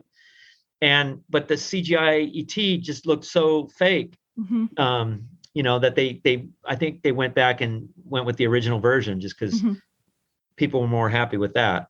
Yeah. And tell us really quick about the bicycle scene. How was that like? How was shooting that like? We really didn't do much on the bicycles. I did the scenes where I'm looking for him out in the forest. I did the scenes where I'm going down the driveway looking for him. But then everything else, all the stunts were BMX bikers, the big chase scenes. And then when we were on the bikes, when they're flying, we weren't even on bikes. We were on, we went to ILM, Industrial Light and Magic in Marin County. And we were just on stools or something and holding our arms out like we were on bikes. And they had a blue screen behind us or a green screen, and then they had these tiny trees, these like redwood trees that were miniature redwood trees on tracks, and they just sort of pulled them back behind us like we were whooshing through the trees.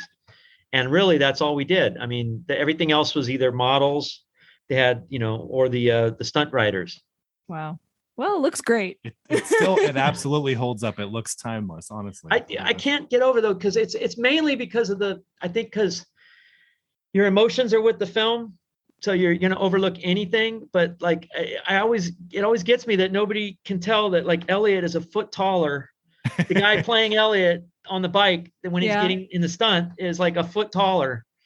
His feet are hitting the ground, and or ET fits in that basket. How did ET, he's like this tall, but how did he squish down into that basket? He squished. But nobody, he has the audience at that point. He has you in the palm of his hand. He could do whatever he wants with you, and you'll overlook it. It's like Wizard of Oz. You'll overlook, you're entranced by the music and by the story and by the actors, and you're gonna forget that it's just like fake trees almost blowing over, or Yeah, it's funny. We were just in the first part of the episode, we were talking about how Spielberg cuts on emotion rather than logic a lot of the time, and how it, because you are swept up in it, it absolutely works, and you do overlook some of that stuff. Again, if you've seen the movie like a bunch of times, you start to pick up on stuff, but it so works in the moment.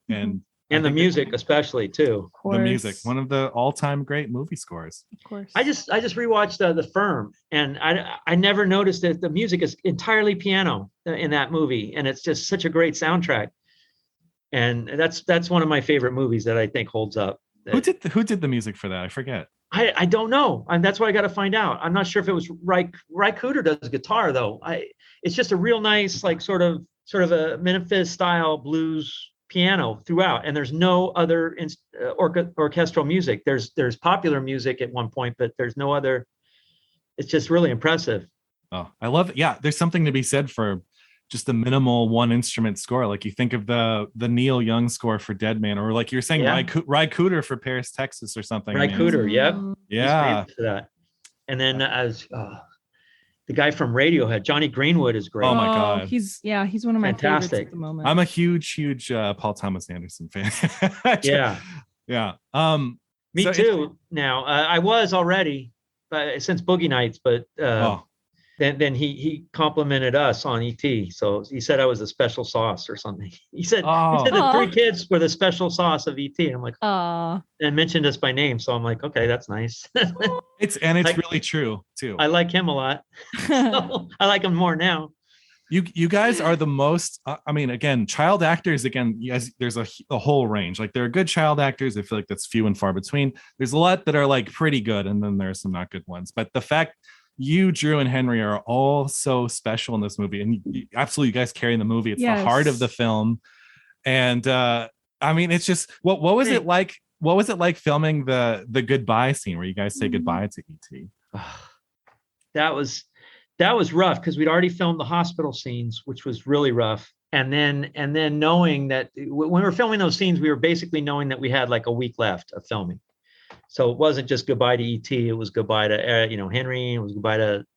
I had no idea that we'd still be hanging out 40 years later in like Germany and stuff. But it's like I thought because that's what happens with you do a movie or you do a play and that you see the people and you're really close with them and then you don't see them again. Yeah. And you had no idea while you guys were making it how big it would be? Did you have some idea or? I did not. I had no idea. I saw like the screening. I saw a rough cut with no music and I just was really proud of it. I thought it was really nice, a nice intimate piece of work. Like I thought it was really solid and really good, and true. And then I had no idea it was going to be a thrilling blockbuster. I saw Poltergeist. They had a screening because it came out shortly before E.T.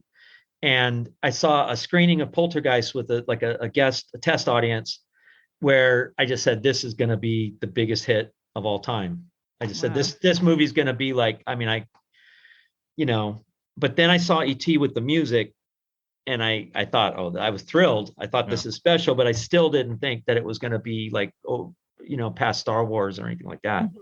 I know there's a rumor of Spielberg, because I think E.T. and Poltergeist were in production at the same time, or they kind of overlapped. But I know there's a rumor of Spielberg running back and forth between the two sets. Do you remember any of that? Like, was he coming back and talking about Poltergeist at all? No, they had wrapped before us, but I'm pretty sure he directed it, but I'm no one to know. I don't know, but I can just see from looking at the movie which parts I think are his. And also he did tell me he did the scene where the guy's peeling off his face. Those are Steven's hands. Yes. He was real into horror when he was growing up in Arizona. He used to tell me that he would go to like not Phantom of the Opera, the Creature from the Black Lagoon and movies like that. And like, he'd have like a big bag of fake vomit and he'd sit in the balcony and like pretend to be throwing up and pour it on the people below at this like old time movie. Because we were talking about this old time movie theater in Phoenix because my grandparents lived there. And so I was familiar with it. And that's amazing. So yeah.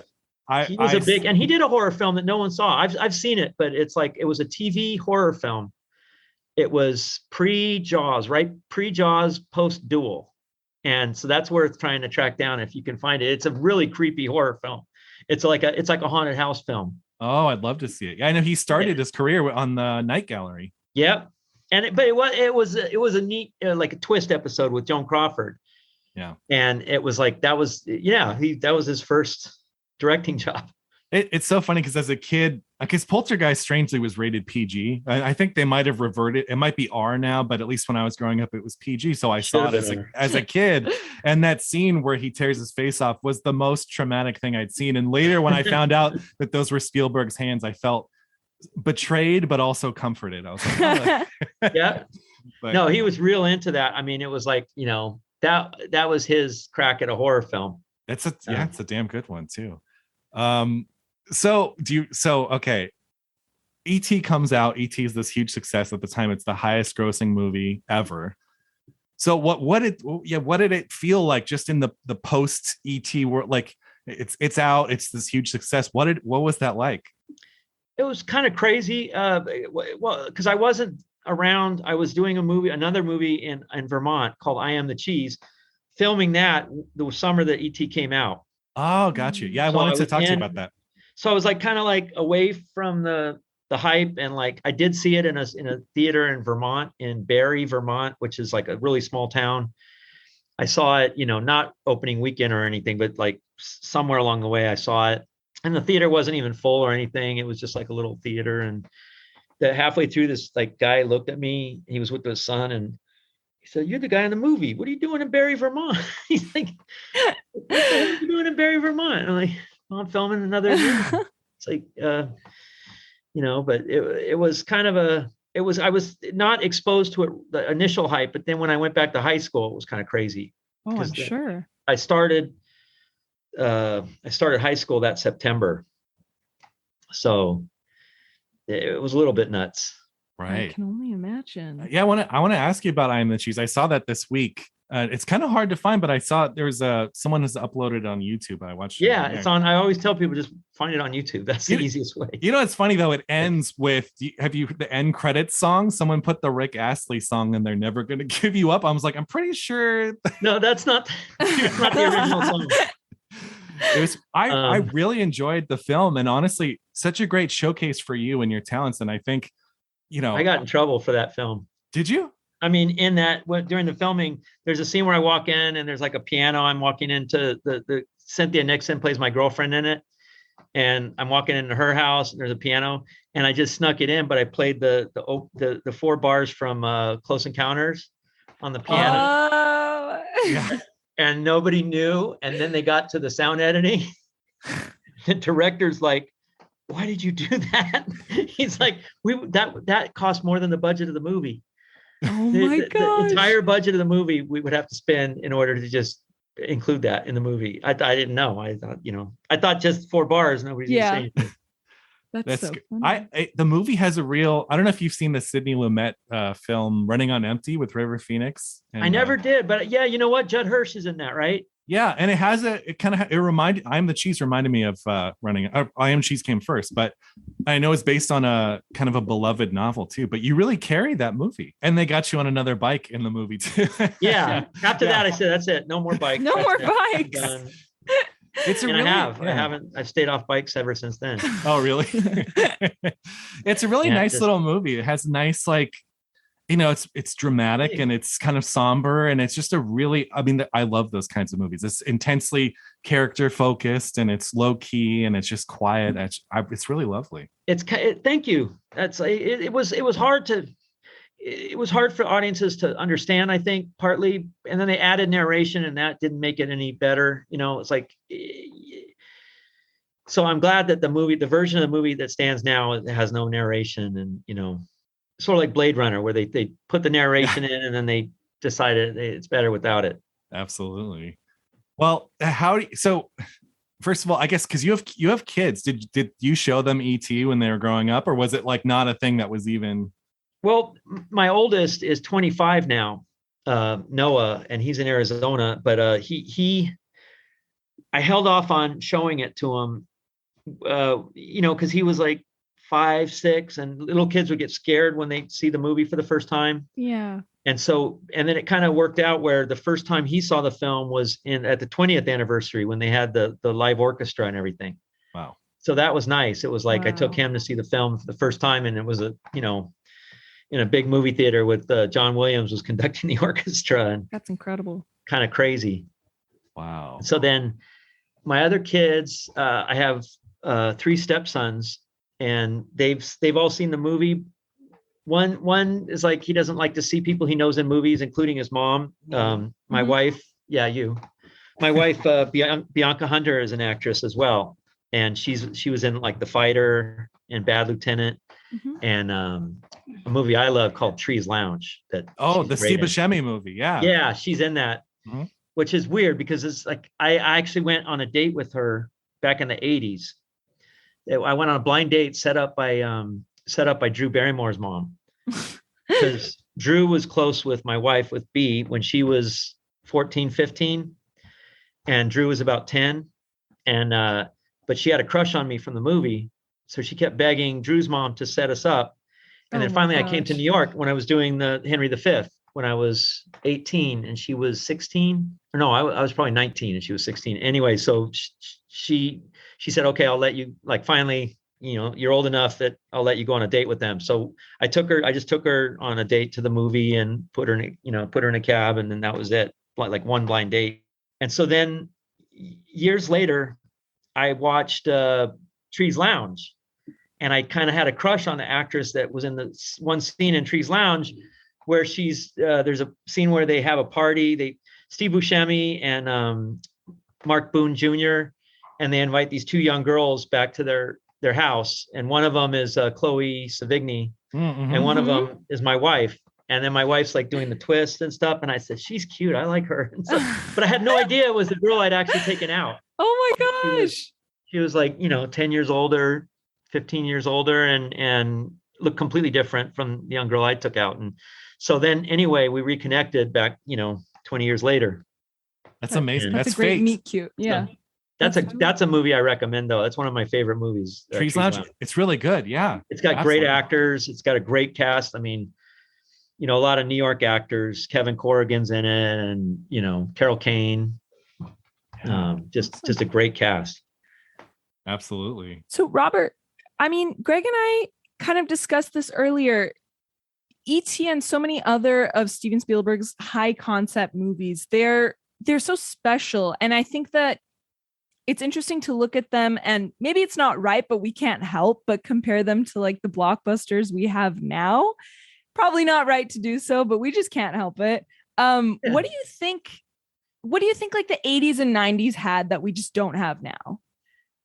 I think one of the things, and I take my other stepson Hunter, I have to take him to the first day every time there's a superhero movie, a Marvel movie.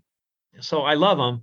But I think one of the things, and I heard this discussed somewhere else, and I think it's valid, is that the big scenes, the big action scenes, the big fight scenes, and they're done by the same companies. They're done.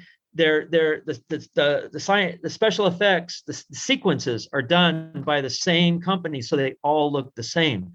Like the people who did Aquaman did the same ones that did this, and the same ones that did all of them. So they all sort of blend. And even with the Star Wars films, it's like they get the same big special. They're worked on by like 5 different special effects companies, but at a certain point, I think they're directing the film, and so that they're more generic. Yeah, that's an interesting. To me, I fall asleep in those big scenes. I fall asleep in the action scenes. I love the more intimate scenes. What I love about the Avengers are the scenes with Robert Downey Jr. where he's telling them not to dump coffee grounds in the sink and stuff. The human scenes. Yeah, all the character stuff. Yeah, the character stuff, and it's like the other scenes just blend to me. And maybe it's just also I'm getting old and there's too much going on and sensory overload. But yeah, I think that's part of what's missing, is that it's like a kind of it has to be this formula, and then they make it that formula because the special effects companies are doing the same thing they're taking over each big action sequence. Yeah, it is super repetitive. It's true. Yeah, there's something to be said. Something like E.T.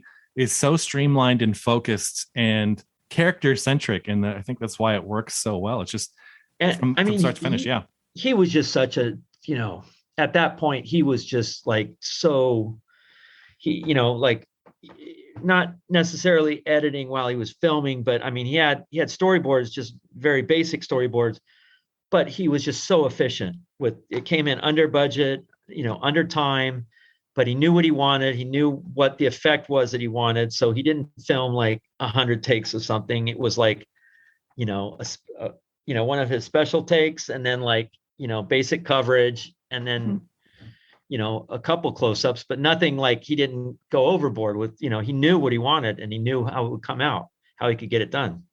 Yeah. Right. And he had a small budget. For E.T. was $11.5 million, which at that time, a big budget film, I think, was 30 million or, something around there. But he had E.T. and Poltergeist were both done for around $11 million. Wow. And for E.T., $1.5 million was the E.T. itself. Wow. Yeah. So it's all on screen too, and then some. I mean, it's a rare. The music is really, Music to me, every time now, that's like, boy, Absolutely. it added so much to it, and it's like I can't even imagine it without the music now. Yeah. Right. Well, Robert, we really appreciate your time. It's been really delightful. Yeah. Yeah, it's been really fun talking to you guys. It was an absolute pleasure. Thank you so much. You too. Thank you. You know a lot more about movies than I do. So I don't believe that. I skimmed the surface of it. No. No. Yeah. No, but this is really insightful, and we appreciate your time. Thank you.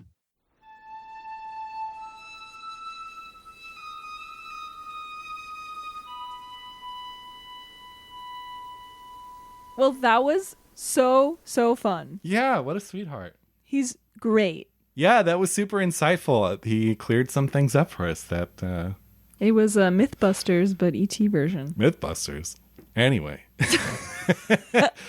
Thanks for tuning in this week for our special ET episode. Next week we are Apocalypse Now, perhaps? Francis Ford Coppola's 1979 masterwork, Apocalypse Now. This is the theatrical version. It's not Redux and it's not the final cut. It is the theatrical version that we will be covering next week on Seen and Heard.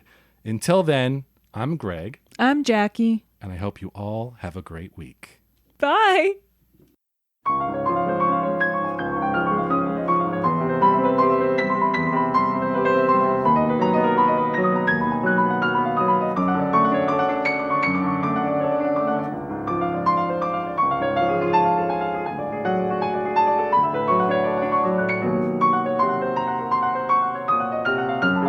This has been an official podcast of the Arroyo Film Club. Seen and Heard is Jacqueline Pistachian and Greg Kleinschmidt. Theme music by Andrew Cox. You can find us at seenandheardpod.com.